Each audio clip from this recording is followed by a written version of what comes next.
Pero más que ya me van a ir conociendo, no sé si necesitamos saber mucho más de mi background académico, mejor que entremos directamente al tema y después empezamos a intercambiar, ¿sí?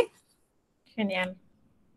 Bueno, muchísimas gracias a todos por participar de este webinar. Yo quiero arrancar esta charla refiriéndome a la imagen de fondo, la aurora boreal, con todo el esplendor de sus múltiples colores, porque cuando Belén me invitó a esta charla y me compartió el flyer del evento, me emocionó ver que había elegido esta imagen.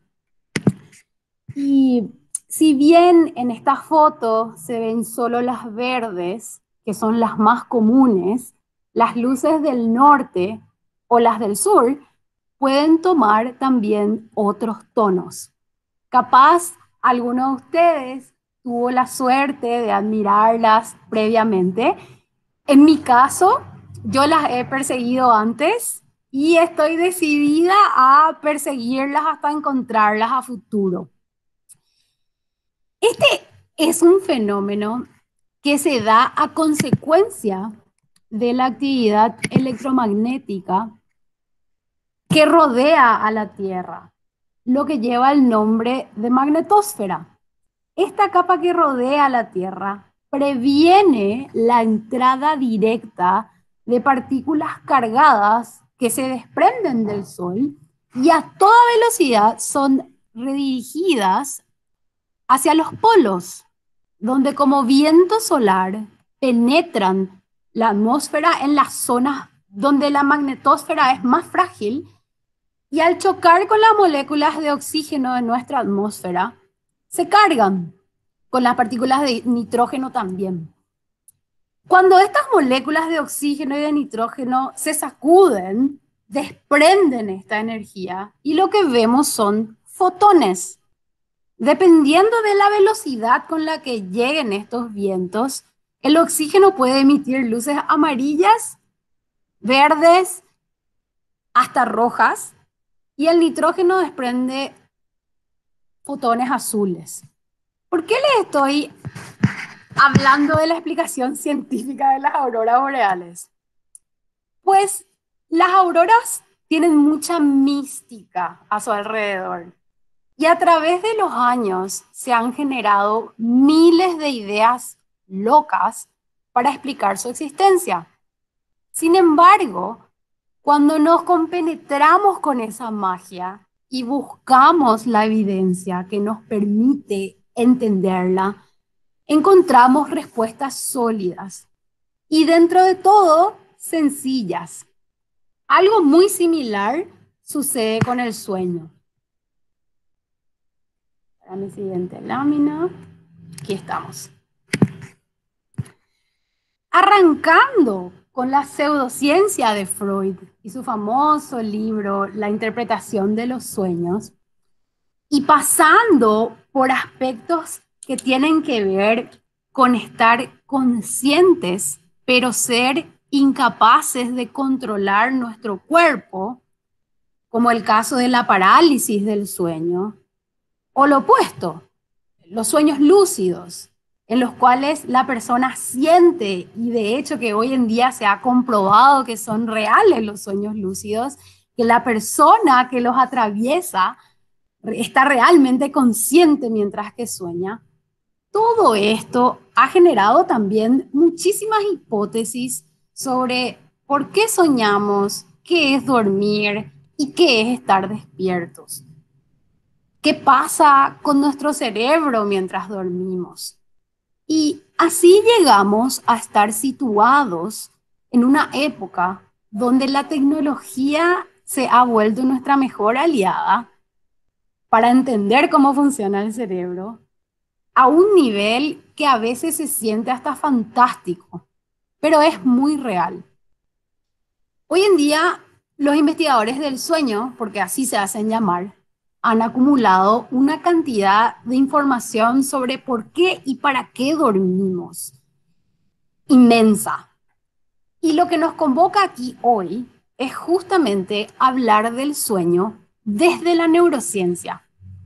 Pero, como yo no soy científica, neurocientífica de base, soy científica, no neurocientífica de base, tampoco soy bióloga, entonces decidí empezar contándoles un poco sobre el sueño y el aprendizaje, lo que sí es mi área de actuación. Tito.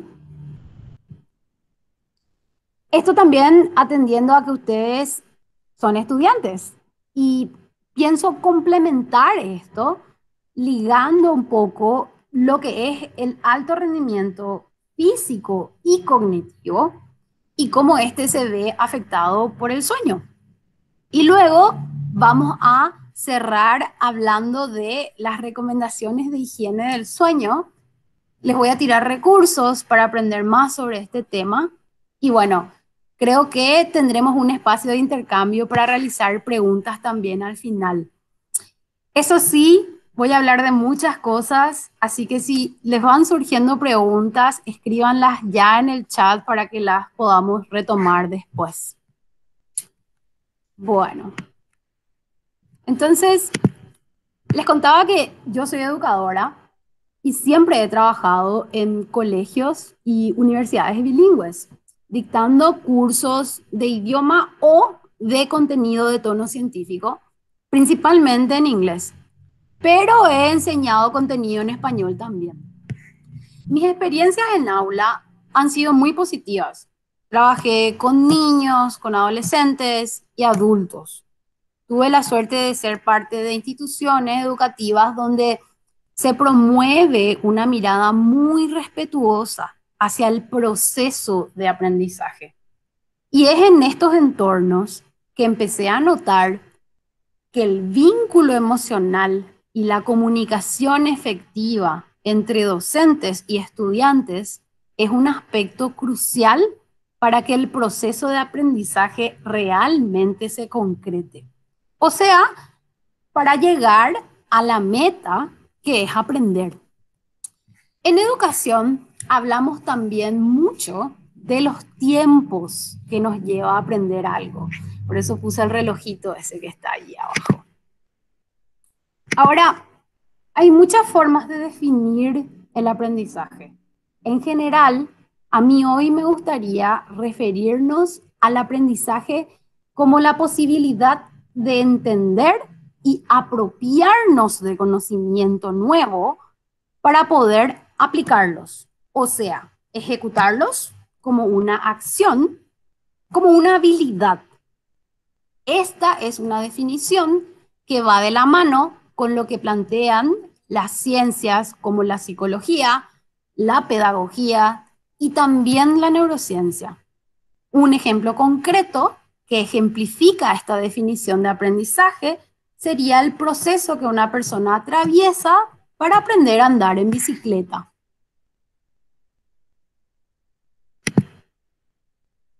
Ahora, la neurociencia en sí explora el aprendizaje dentro y fuera de la educación formal. Los humanos aprendemos a comportarnos de modos aceptados en nuestra cultura. Y esto empieza en los brazos de nuestros cuidadores, cuando somos pequeños y vamos aprendiendo a reconocer e imitar la gesticulación de nuestros cuidadores para pronunciar palabras. Luego nos acompañan a soltar el pañal, aprendemos a caminar, vamos a la escuela y los docentes nos ayudan a socializar. Alrededor de los 4 o 5 años nos obligan a compartir. Y digo nos obligan porque esto es algo que tenemos que aprender, no es algo con lo que venimos. Si tienen hijos, estoy segura que saben a qué me refiero, hermanos pequeños. Y así es que vamos quemando etapas donde con asistencia de referentes aprendemos a convivir con nuestro entorno. Y luego seguimos aprendiendo por nuestra cuenta. Entonces, el aprendizaje se da no solo en la casa y en la escuela, sino también en nuestros espacios de recreación. Un ejemplo concreto sería un celular nuevo que implica adaptación a un nuevo software. Muchas veces es un desafío de diseño del teclado diferente.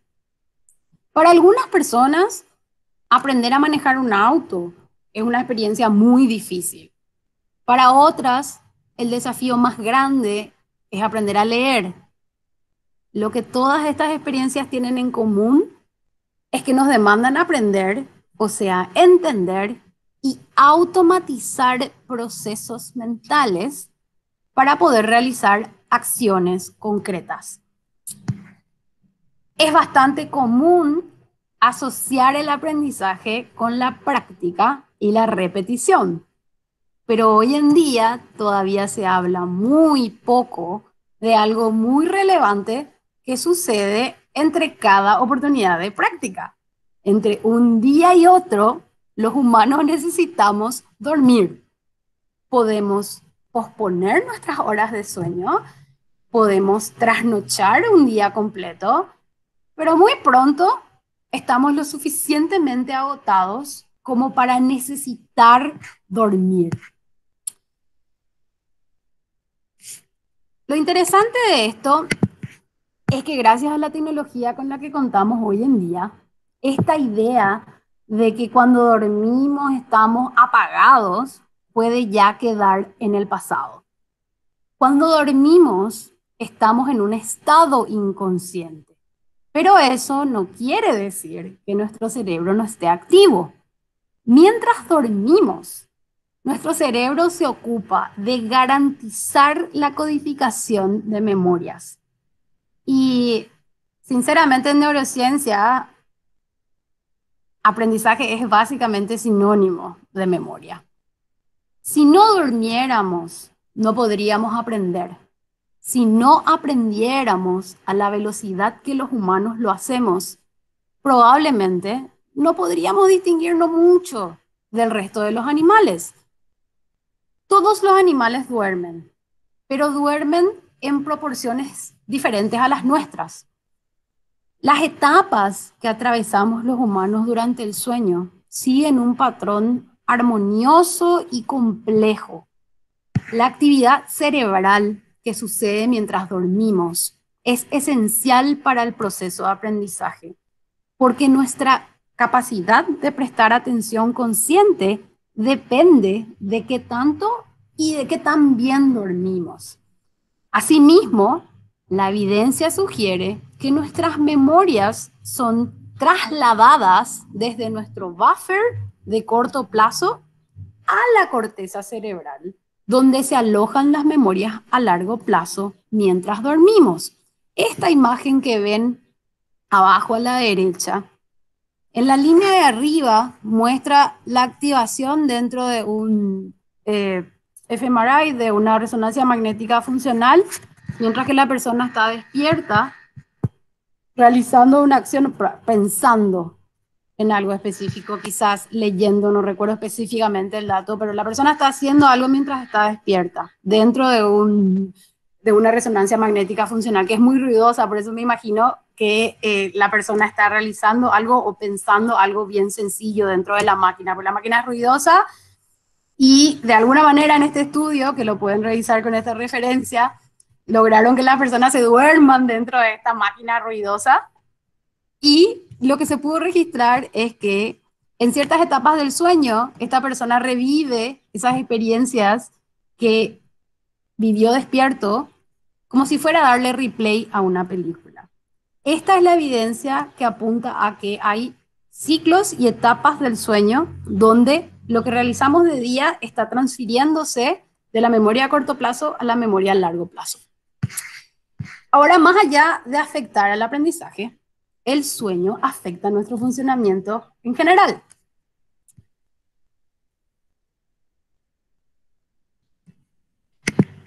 Yo soy una persona con intereses múltiples, muy activa, muy social, me gusta el deporte, siempre estoy involucrada en diferentes tipos de actividades recreativas, con música, me gusta viajar, en fin, mi agenda suele estar muy llena. Y esto me ha hecho caer en este discurso de voy a dormir cuando muera, muchas veces, probablemente por joven y también por ingenua. Sin embargo, hoy, luego de entender cómo funciona el sueño y por qué dormimos, tengo una perspectiva totalmente diferente. El sueño tiene la función de restaurar y recomponer los circuitos neuronales cognitivos y afectivos. Si retornamos a la idea de lo que nos diferencia del resto de los animales, tenemos que mencionar principalmente el lenguaje humano, las habilidades sociales y la creatividad. El sueño influencia nuestra capacidad de ejercer estas tres habilidades con precisión. Dormir es un mecanismo que restaura nuestro cerebro y nuestro cuerpo cotidianamente. Si dormimos menos de 6 horas al día, el tiempo para llegar al agotamiento físico disminuye del 10 al 30%. O sea, nos agotamos físicamente más rápido. Nuestro rendimiento cardiovascular se reduce significativamente. Sucede lo mismo con la actividad metabólica, la capacidad respiratoria, inclusive el regulamiento de la temperatura corporal.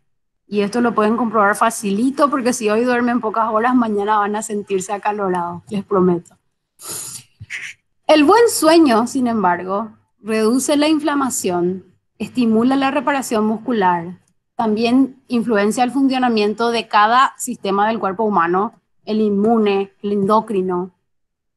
Hay estudios epidemiológicos, o sea, de gran escala, que han registrado el funcionamiento de millones de personas por varias décadas. Y todos reportan la misma relación. En cuanto menos dormimos, más corta nuestra expectativa de vida. Algunas de las enfermedades fuertemente asociadas a la cantidad y calidad del sueño son las cardiopatías, la obesidad, la diabetes, el cáncer y la demencia, entre otras enfermedades mentales como la ansiedad y la depresión. Cuando te falta sueño, es más difícil recordar datos y también formar nuevas memorias. También sufre la habilidad de concentrarse. Uno se despierta más gruñón o extrasensible. El sistema inmune se ve comprometido y las chances de desarrollar un cáncer, y no un tipo específico de cáncer, sino cualquier tipo de cáncer, aumentan. Cuando uno no duerme lo suficiente, sufre el corazón y es por esto que aumenta la posibilidad de sufrir un paro cardíaco a más temprana edad. Hay un incremento de riesgo de diabetes, es más fácil ganar peso y eventualmente también los niveles de fertilidad pueden verse afectados. Esto se da en ambos sexos.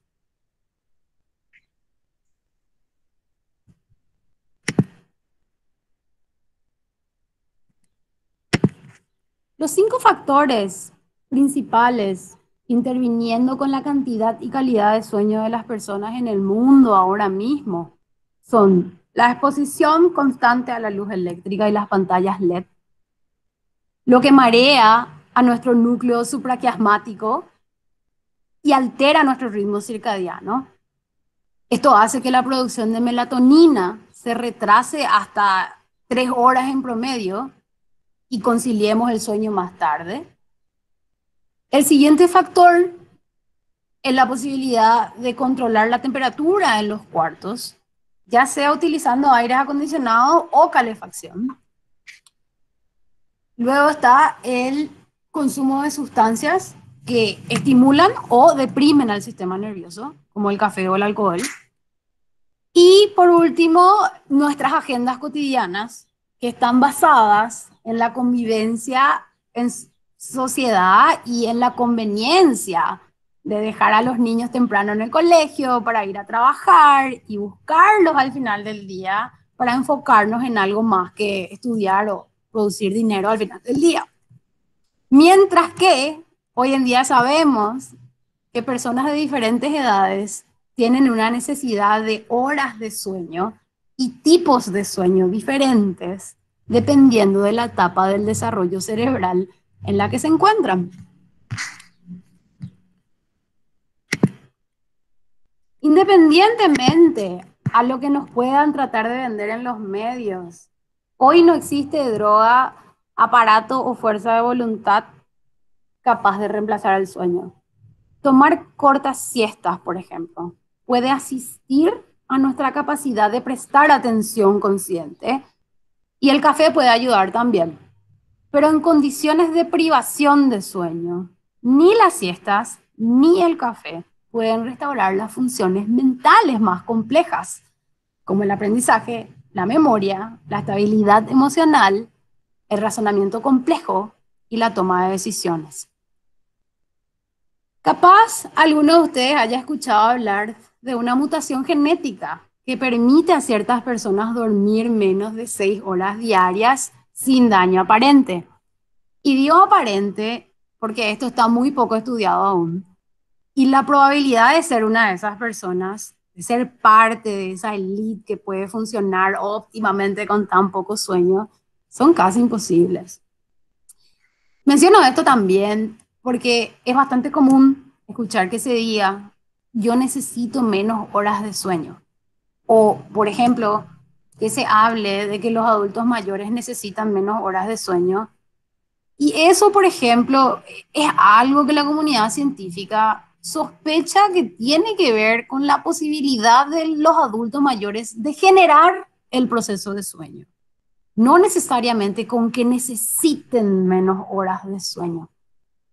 Entonces, pasa también que las necesidades de tipo de sueño varían dependiendo de la edad.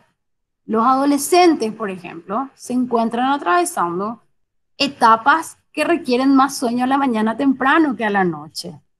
Estas necesidades diferentes, si no son satisfechas, impactan a nivel cognitivo y físico y también en el estado anímico.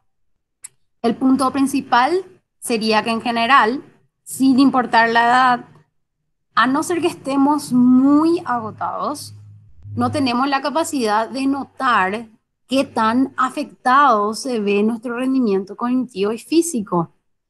Es más fácil para los demás a nuestro alrededor notar. Prolongado en el tiempo, esto es terriblemente dañino y perjudicial para nuestro cuerpo y nuestra mente. Pasemos entonces a hablar de los hábitos de higiene del sueño. El tip más relevante es ir a la cama y despertar todos los días en un mismo horario aproximado. De esta manera, le estaremos dando una mano a nuestro reloj biológico para ubicarse y habituarse. Las siestas son un tema un poquito controversial, porque en el caso de ser consistentes en su largo, o sea, si uno duerme todos los días una siesta de media hora, pueden ser muy útiles para refrescarse y continuar con la jornada laboral.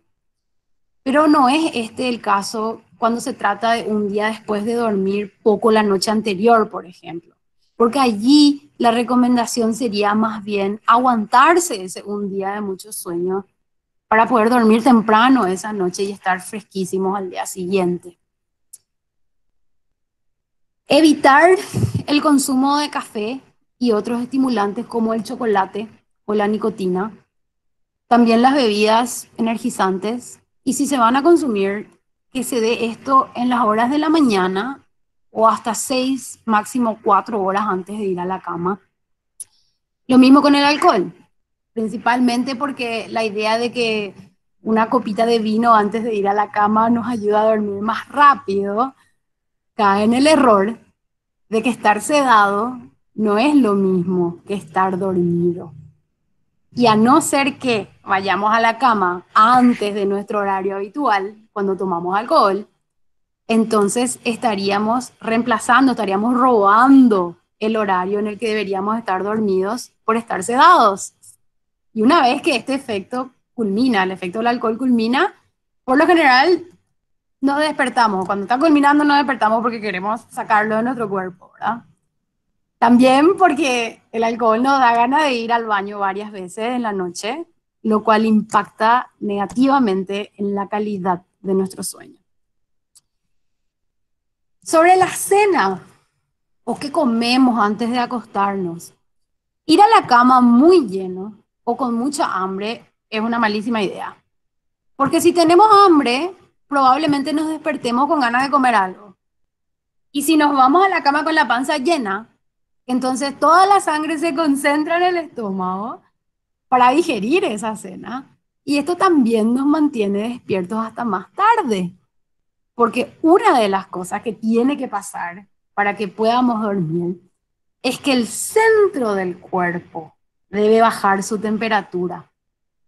Si tienen hijos o quizás le pasa a ustedes, el sacar las manos y los pies fuera de la frazada tiene que ver con enviar sangre a las extremidades para bajar la temperatura del centro del cuerpo. En relación al ejercicio, se sugiere terminarlo hasta 2 horas antes de ir a la cama. Es importantísimo mantener el cuerpo activo y agotado al nivel de nuestra actividad mental. Por lo tanto, es fundamental elegir un tipo de actividad física que nos guste para poder sostenerla en el tiempo.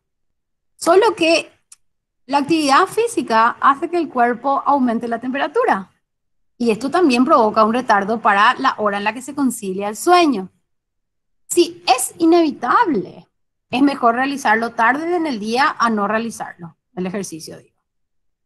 Pero lo ideal sería que la actividad física se dé durante el día y si es posible combinarlo con exposición a luz solar para darle una mano también a nuestro reloj biológico y bueno, esto también nos ayudaría a recargar vitamina D, lo que es esencial para fortalecer nuestro sistema inmune, especialmente en estos tiempos de lucha contra el coronavirus. Los últimos puntos están relacionados con hacer que el cuarto donde uno duerme sea cómodo, idealmente oscuro y silencioso, también fresco.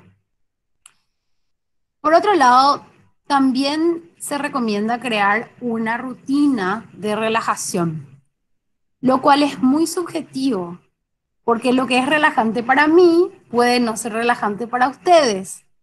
Y por ejemplo, a mí me gusta tomarme una ducha caliente antes de acostarme y leer un libro físico.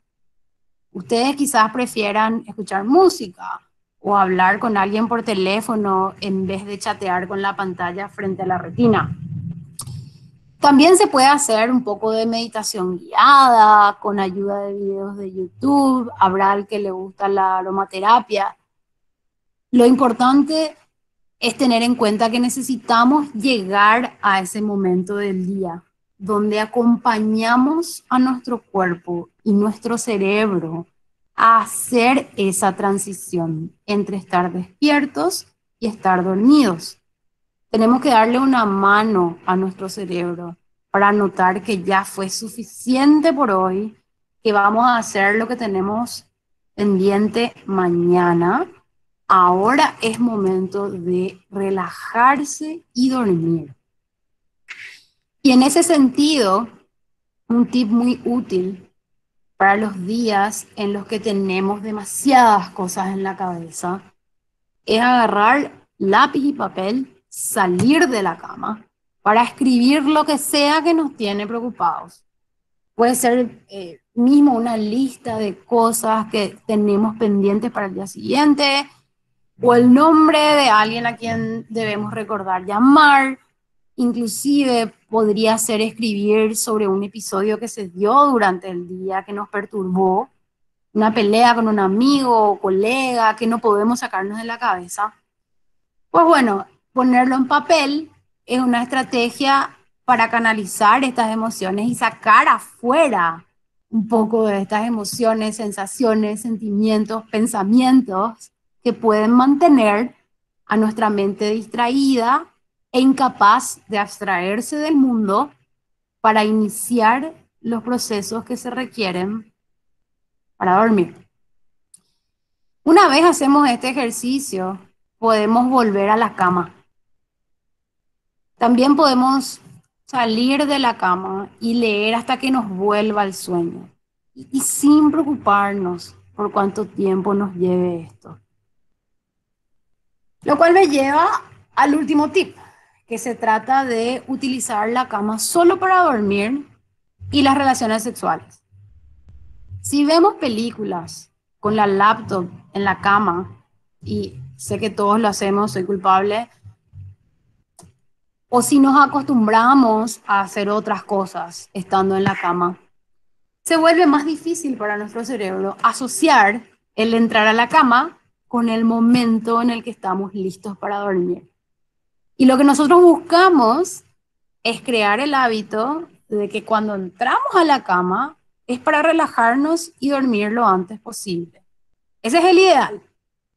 Y no debería tomarnos en promedio más de 20 minutos, media hora, conciliar el sueño. Pero para esto debemos ser rigurosos con la rutina y hacer que nuestro sueño se vuelva una prioridad. Esta siguiente lámina, la que está a la izquierda, está en inglés, pero me pareció útil ponerla aquí para que puedan tener en cuenta esta guía de qué cosas dejar de hacer tantas horas antes de ir a la cama. Ya lo hablamos en alguna medida, pero me pareció útil anexar este gráfico. Y lo mismo con lo que tiene que ver con los beneficios del sueño. Ustedes son estudiantes de medicina, doctores, y sé que van a hacer la conexión entre la falta de sueño y cómo nos perjudica hilar esto con los beneficios del sueño, ¿verdad? Para ir cerrando esta exposición, quiero nada más recordarles que tanto el aprendizaje y la memoria dependen de una buena noche de sueño. Este es el caso también de nuestra salud física y principalmente nuestro rendimiento cardiovascular.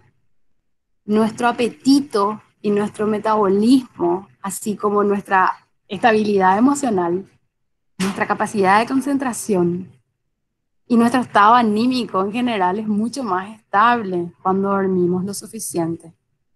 También con un buen sueño le damos una mano a nuestro sistema inmune y nuestra creatividad y capacidad de resolver problemas se incrementa.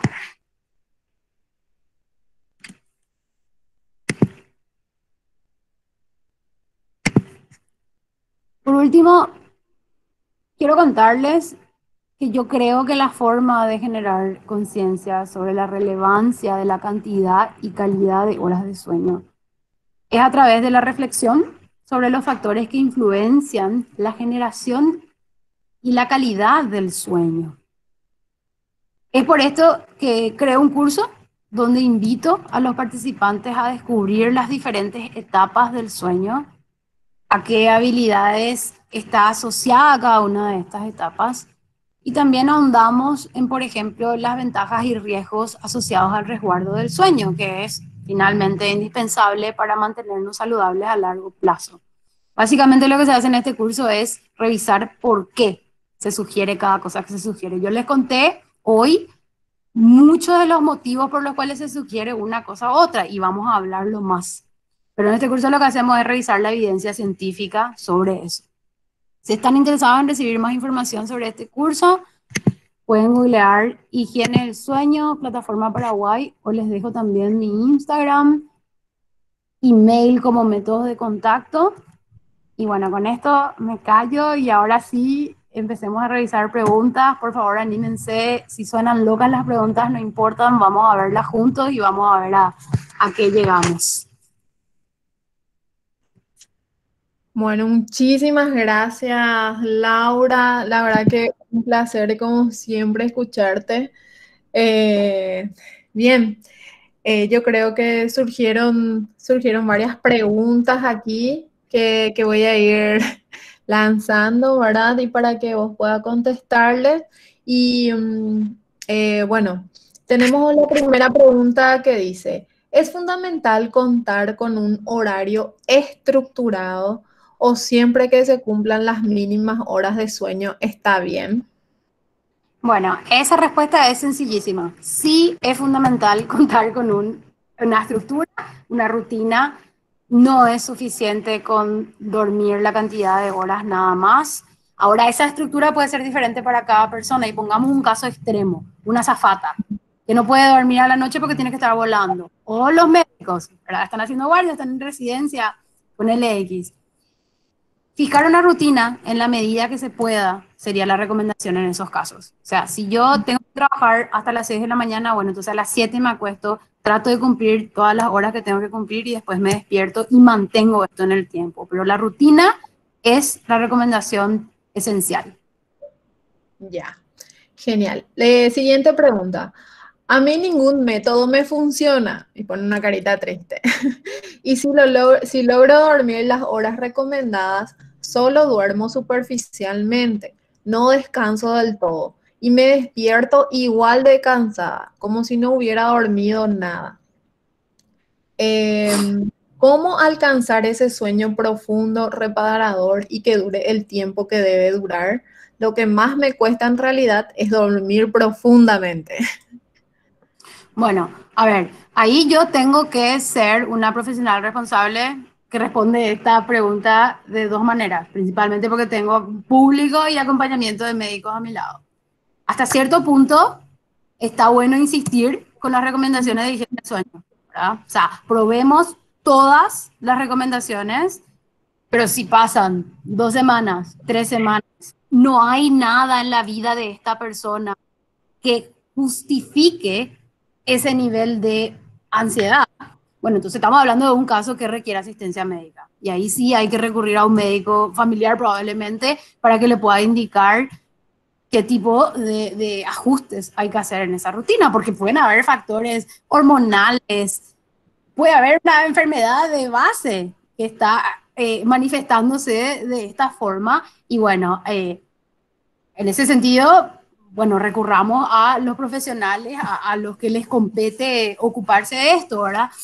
Eh, pero no perdamos de vista que hay eventualidades que son fuertes, difíciles de manejar, aun cuando nosotros nos sentimos súper bien, si sentimos que estamos emocionalmente estables. Muchas veces nuestra capacidad de procesar un evento fuerte. Les pongo un ejemplo concreto. A mí me pasó esto esta semana. Esta semana me costó muchísimo dormir. La semana pasada mi abuela que vive conmigo estuvo internada. Mi estado de alerta. Que una noche de dormir a su lado para mí es una noche de estar alerta. Le pasa a las mamás con bebés chiquitos. Se trastorna mi rutina y eso afecta no solamente mi sueño, sino todo lo que viene a consecuencia de no estar durmiendo una noche bien o varias noches intercaladas. Y bueno, en estos casos, cuando uno encuentra una justificación, o sea, yo sé perfectamente lo que me está pasando esta semana, qué tipo de cosas me preocupan, entonces voy instalando las diferentes estrategias que tengo, actividad física, meditación, yoga, hablar con las personas con las que vivo. Y en este contexto de la pandemia, todos hemos atravesado grandes cambios. Entonces, no perdamos de vista eso, pero si se sostiene en el tiempo, bueno, no dejemos que pasen más de un mes sin recurrir a los profesionales de la salud que nos pueden acompañar mejor y guiar en este proceso. Genial. Siguiente pregunta. ¿Hay alguna forma de reparar falta de sueño crónico? Lo que estabas diciendo. Bueno, a ver, es que eso va a depender de a qué le llamamos falta de sueño crónico, pero una frase que los investigadores del sueño repetimos mucho es que el sueño no se recupera. Y lo que queremos decir cuando decimos que el sueño no se recupera es que esa experiencia que vos viviste un miércoles y el miércoles de noche no pudiste dormir bien, entonces el jueves dormís más horas o el famoso arreglo de entre semana estoy tan ocupado, duermo poco. Entonces 6 horas diarias ya está y el fin de semana voy a recuperar. El fin de semana voy a dormir hasta más tarde, etcétera, etcétera. Hay un quiebre entre la posibilidad de fijar y acumular nuevas memorias entre ese miércoles que vos no dormiste bien y ese sábado que vos pensás recuperar tus horas de sueño. Entonces, en ese sentido, el sueño no se recupera. O sea, un día que vos duermas 5 horas en vez de 8 o 9, que es la recomendación para los adultos, ¿verdad? Máximo 7, menos de 6, terreno peligroso. No es tan sencillo recuperarlo. Por eso que la rutina es tan importante, ¿verdad? Porque no podemos compensar tan fácilmente. Ya. El siguiente dice, a mí me cuesta muchísimo conciliar el sueño, sobre todo en días previos a los exámenes. Incluso tomo alprazolam de 0,5 miligramos, ¿verdad? Para poder dormir porque o si no, no duermo. Y me despierto súper mal al día siguiente. Ya probé productos más naturales como Calmina y té también, pero no funciona. Bueno, una vez más, yo te diría, trata de implementar todas las sugerencias, las 10 recomendaciones de higiene del sueño. Y esto no es fácil, ¿eh? Porque vivir así una vida impecable, cumpliendo con todas esas normas, nadie lo hace. Pero la primera sugerencia sería, enfócate en eso, en tratar de ser eh, lo más responsable posible para cubrir todas esas posibilidades primero.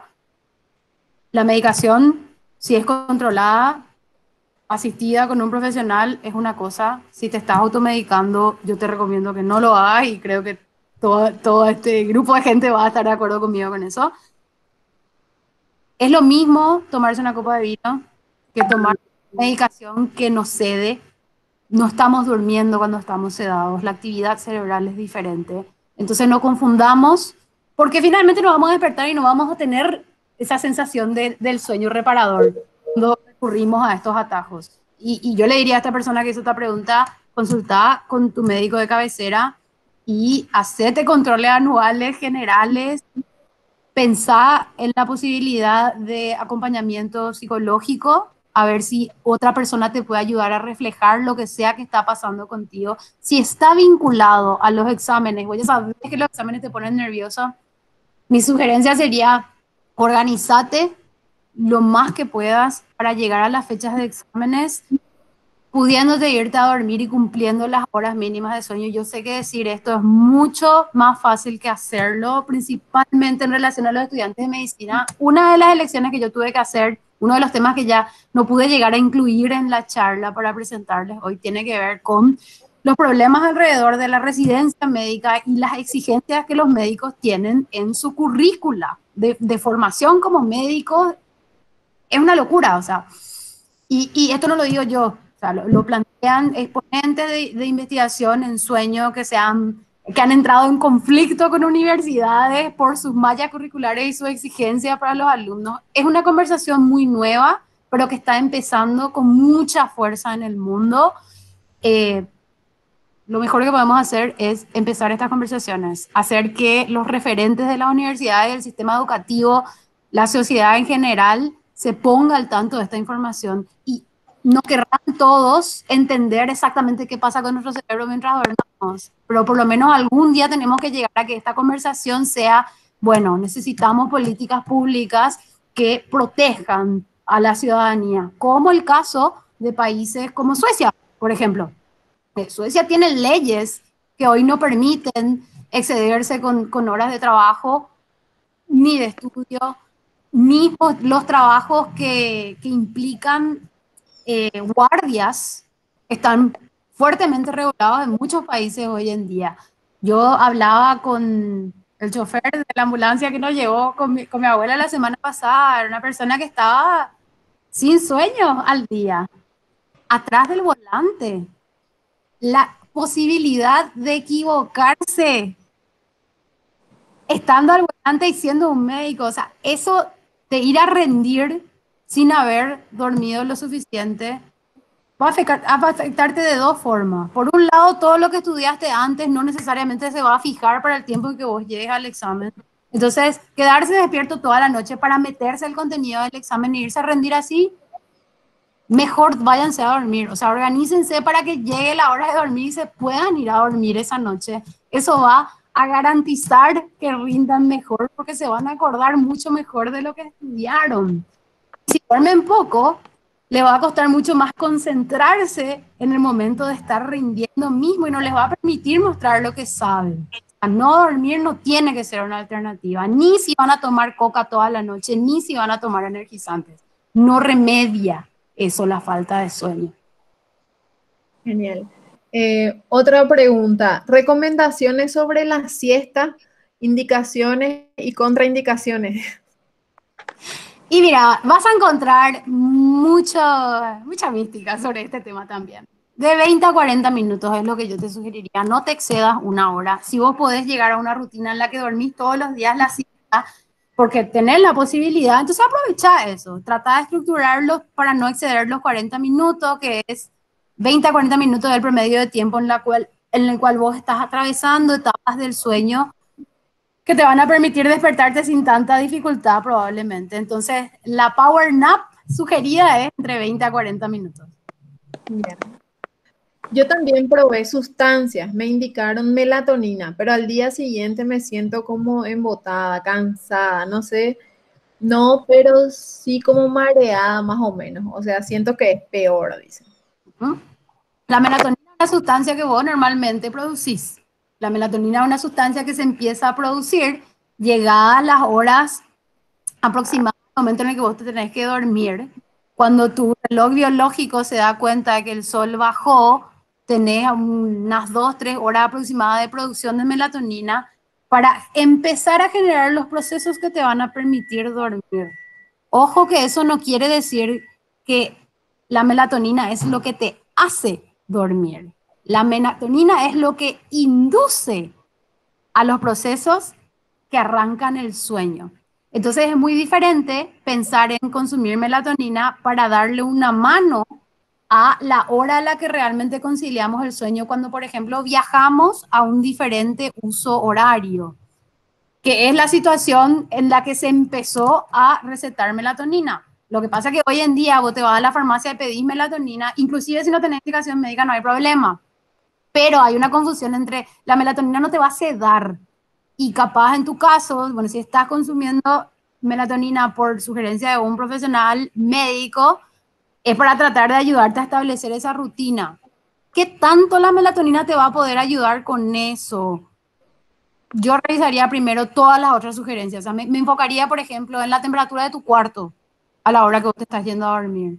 ¿A qué hora dejas de mirar tu teléfono? Fijar una rutina de relajación. Ese tipo de detalles tienen eh, evidencia científica de que son mucho más útiles que consumir nomás melatonina. A no ser que uno sacudió, digamos, yo ahora estoy con una rutina fija y me mudo al otro lado del mundo la semana que viene, cambio de uso horario y a lo mejor esos primeros 1, 2, 3 días va a ser una buena idea que yo consuma melatonina para tratar de dormir a mi hora habitual. Pero a no ser que haya una disrupción de la rutina así, ojo con lo que realmente puede hacer la melatonina. Así mismo. Laura, ahora quiere hacerte una pregunta con el micrófono prendido, la doctora Verónica. Sí, genial. Sí, te quería En mi preguntar pantalla, algo, ¿por qué se quedó eso allí, verdad? Voy a compartir así. algo, sí, te quería preguntar algo que ella estuviste comentando, ¿verdad? Algo que es súper interesante y que nos toca demasiado a nosotros que somos médicos y a ellos que son futuros médicos, ¿verdad? Este tema del trabajo nocturno, porque es una realidad que es, o sea, es algo que no se puede evitar, ¿verdad? Porque la enfermedad está 24/7 y hay pacientes que requieren cuidados 24/7 y no hay una raza sobrehumana encargada de hacer ese trabajo. Yo, por ejemplo, trabajo de noche, yo hago guardias nocturnas. Una vez por semana llegué a hacer más guardias nocturnas cuando era más joven y es ese cansancio acumulado, ¿verdad? Y mi pregunta es la siguiente. ¿Cómo recuperas al día siguiente esa noche que dormiste 2 o 3 horas? Y al día siguiente lo que a mí, por ejemplo, me pasa es que tengo millones de cosas que hacer y al final es peor. El día siguiente me cuesta más otra vez dormir, me siento más cansada, pero no logro conciliar el sueño. Estoy como desvelada a pesar de que mi cuerpo está totalmente cansado. Entonces, esa reposición de esa mala noche que es una vez por semana como mínimo en la mayoría de los médicos que hacen guardias, sobre todo en lo que trabajamos en emergencia, ¿verdad? Que eso forma parte de nuestra vida, ¿verdad? Y también en el caso de los estudiantes, porque ellos, por ejemplo, hacen guardia, qué sé yo, voluntaria en emergencias médicas en su etapa de formación, que no son obligatorias, pero también tienen horarios nocturnos, por ejemplo, que cumplir. Pero es una realidad que la enfermedad está 24/7, o sea, no, no, Claro. nunca, tampoco vamos o sea, no se va a abolir el sistema de guardias nocturnas porque no, ¿verdad? O sea, porque no. O sea, nunca. Sí, sí, por supuesto, y estoy totalmente de acuerdo contigo en que hay muchísimas formas y que idealmente tenemos que trabajar en sistemas para mejorar eso, ¿verdad? Y no tener que trabajar, por ejemplo, 12 horas sin dormir y al día siguiente es un día normal, porque esa es la realidad del médico. Al día siguiente es un día normal. Vos tenés tu consultorio, tu docencia, tu esto, tu lo otro, no es que te vas a ir a dormir todo el día. No, no es Claro. así, ¿verdad?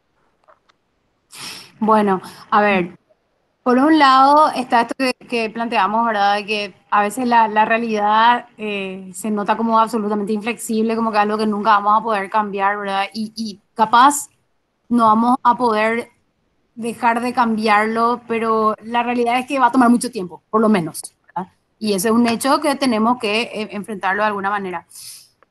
Cuando yo te escucho describir esto, Vero, o sea, lo primero que se me ocurre es, vos no estás hablando de un hecho aislado, vos estás hablando de algo que sucede una vez por semana y que tiene consecuencias que vos ya identificaste, que a vos te hacen mantenerte en un estado de alerta constante y excitación que después no puedes bajar.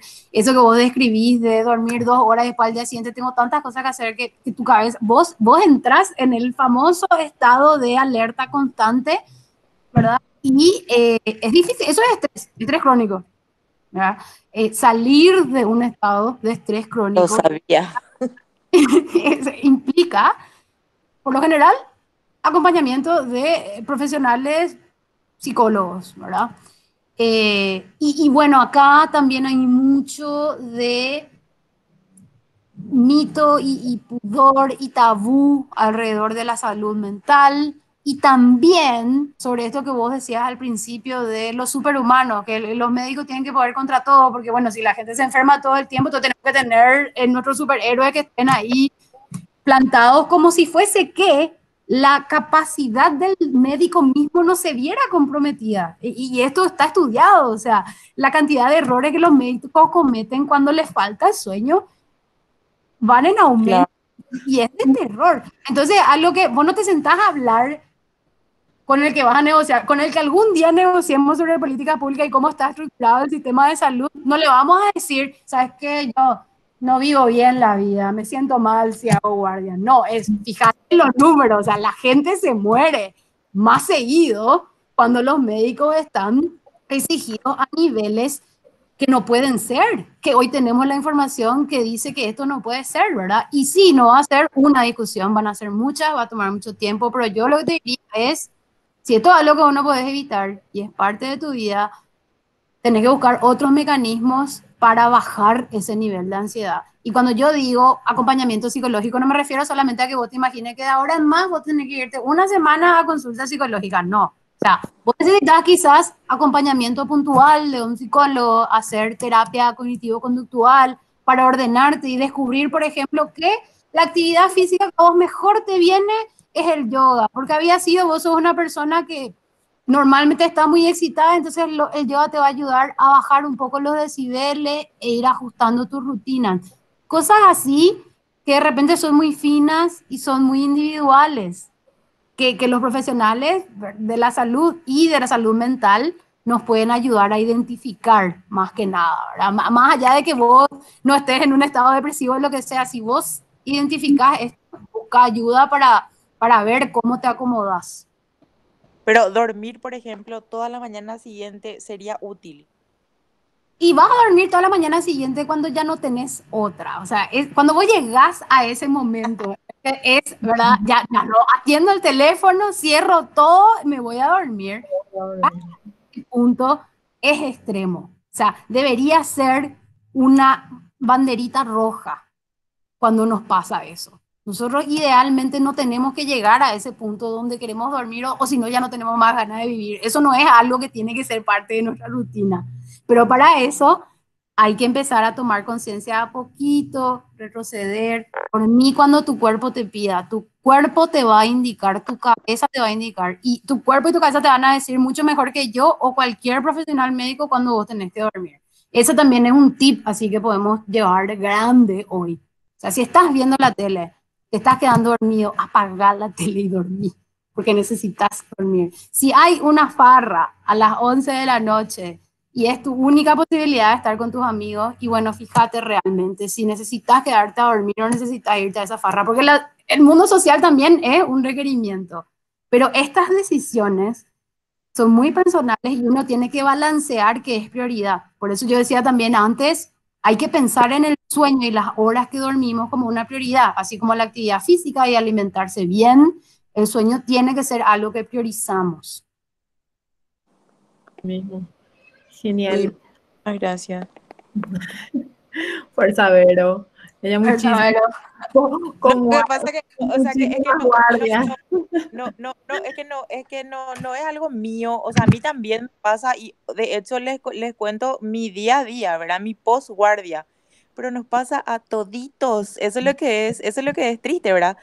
Que nos pasa a todos los médicos que trabajamos de noche y el sistema de salud y el mundo laboral en el que nosotros vivimos nos obliga a seguir trabajando al día siguiente, o sea, aquí no pasó nada, esa es la triste realidad, ¿verdad? O sea, es una realidad. Y un problema, así como dice Laura, de salud pública, ¿verdad? Porque, claro. porque qué producción estamos generando con este cansancio, ¿verdad? Y justamente acá también tenemos otra pregunta, Laura, que dice, si duermo 10 a 12 horas, sigo igual cansada y con sueño, ¿qué puedo hacer en este caso? Bueno, y ahí, si dormís 10, 12 horas todos los días, anda al médico, porque eso es mucho. Y en más otra vez, si te despertás cansada, siempre ahí pasa algo. Eso no, o sea, si vos dormís 5 días a la semana, 10 a 12 horas, la proporción a tener en cuenta debería ser 16 horas despiertos, 8 o 9 horas dormidos. Y 8 o 9 horas dormidos quiere decir que la ventana del tiempo que nosotros le damos a nuestro cuerpo y a nuestro cerebro para dormir tiene que ser un poquitito más amplia. O sea, idealmente tenemos que pasar entre 9 y 10 horas en la cama para poder dormir 9 8, ¿verdad? Y máximo 7. Entonces, esas cosas a la hora de decir, por ejemplo, bueno, yo voy a avisarle a todo el mundo que a las 10 de la noche yo tiro mi celular y dejo fuera de la pieza porque no puedo tener esa pantalla acá que me está estimulando y trastornando el sueño. Prioridades, ¿verdad? Así Sí. mismo, así mismo, qué tan difícil, ¿verdad? Es Dice, dificilísimo. O sea, yo me lleno la boca diciendo estas cosas, pero obviamente que yo también hago negociaciones cotidianas conmigo mismo para poder cumplir con esto, ¿verdad? claro.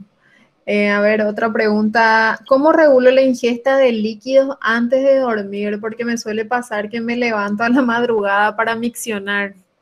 Sí, bueno, y la sugerencia suele ser que 2 horas antes de ir a la cama, 1 hora máximo, ya no tomes más líquidos, principalmente líquidos astringentes como por ejemplo el alcohol, ¿verdad?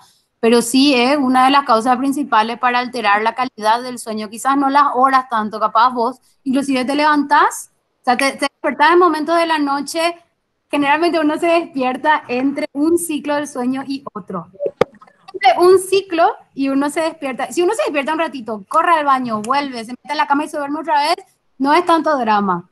El problema está en cuando nos vamos al baño, agarramos el celular, miramos el Facebook, tardamos 2 horas cuando volvemos a la cama para volver a soltar todo y dormirnos, ¿verdad? Y sí, tan difícil, ¿verdad? Es adquirir esa rutina y justamente acá también nos dice Micaela que las otras sugerencias ya cumplí todas, o sea, llevo 7 años perfeccionando esos métodos y aún nada, ¿verdad? Entonces así también como decís, es una rutina continua donde todo el tiempo nosotros tenemos que ir practicando y acomodándonos y a medida que va pasando el tiempo y más otra vez para los estudiantes de medicina que recién cuando están quizás adoptando una sincronía ahí en el sueño, ya comienza el periodo de guardias, después luego comienzan las residencias y ahí completamente se altera todo el ciclo del sueño, ¿verdad? Entonces, Sí. De por ahí les interesa revisar, Google, en esto lo van a encontrar fácil.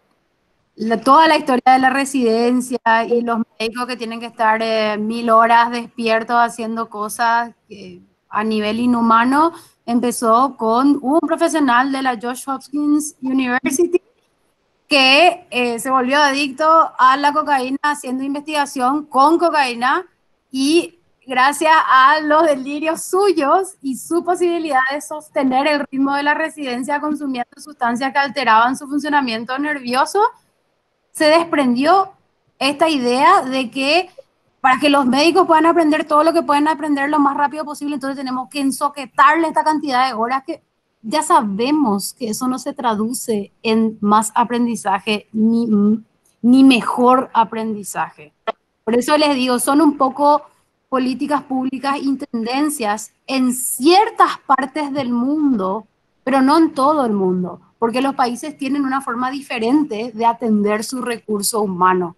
Estados Unidos es un modelo que a nosotros nos llega muchísimo, pero el Reino Unido, Suecia, Dinamarca, muy políticas públicas muy diferentes respecto al cuidado del sueño de sus ciudadanos. Y eso lo van a encontrar facilito. Ujú. Acá también dice un estudiante que yo noté un declive en la calidad de mi aprendizaje desde que me cuesta más conciliar el sueño. Sí. No es sorpresa eso ya ahora, ¿verdad? Directamente relacionado está. Así mismo.